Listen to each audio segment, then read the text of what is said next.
Hola clase, bienvenidos a un nuevo video en la materia de física. Hoy vamos a tratar el tema cómo se organizan los elementos. Para poder realizar un estudio adecuado de los fenómenos físicos que se presentan en la naturaleza, es necesario tener una organización de los elementos de acuerdo a las propiedades de estos o a una característica que nos permita fácilmente diferenciarlos y organizarlos. Al haber diferentes elementos en la naturaleza, los científicos necesitan una manera eficiente para poder clasificarlos y compararlos entre sí, de tal forma que su estudio se haga más fácil y más ameno. Sin embargo, como todos los elementos son diferentes y tienen características únicas, el uso de las propiedades de cada elemento es el que permite dar origen a los tipos de clasificación, debido a que así podemos utilizar una característica que los diferencie rotundamente y nos permita organizarlos de manera secuencial o lógica. La primera clasificación surgió con John Dalton, el cual propuso el concepto del atomismo para explicar las relaciones en los elementos. Él explicaba que los elementos tenían forma esférica y utilizaba el volumen de las esferas para contar la relación que había entre las cantidades de átomos de cada molécula o de cada estructura. Es así como se definen las unidades de masa atómica para usarlos como modelo del método de clasificación. Sin embargo, este modelo fue rápidamente reemplazado debido a que presentaba algunas fallas.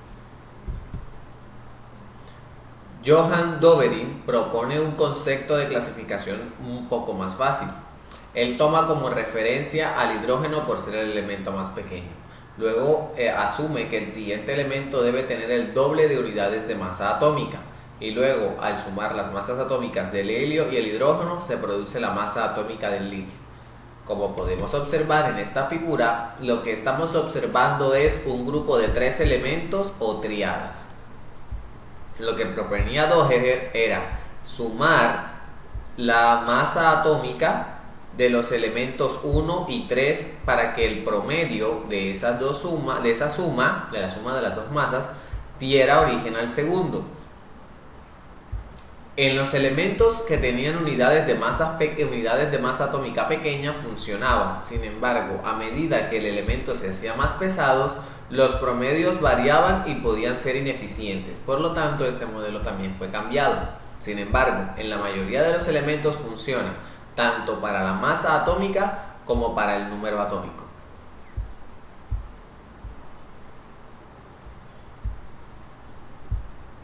Cabe mencionar que promediar estos tres números era sumar el primero y el tercero para luego dividir el resultado entre dos.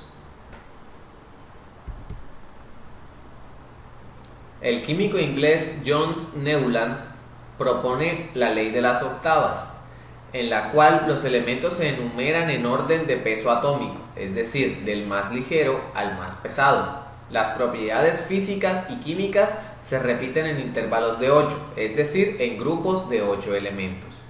Sin embargo, este modelo de clasificación era mucho más inexacto que la ley de las tríadas, por lo tanto, también fue reemplazado rápidamente. Como podemos observar en esta figura, se utilizan un cuadro de 8 columnas para ejemplificar cómo el comportamiento de los elementos se repetía a lo largo de grupos de 8 elementos. Sin embargo, estos grupos de 8 elementos solamente funcionaban para los primeros 16, ya que si se utilizaban elementos como el potasio y el calcio, la ley de las octavas dejaba de ser exacta.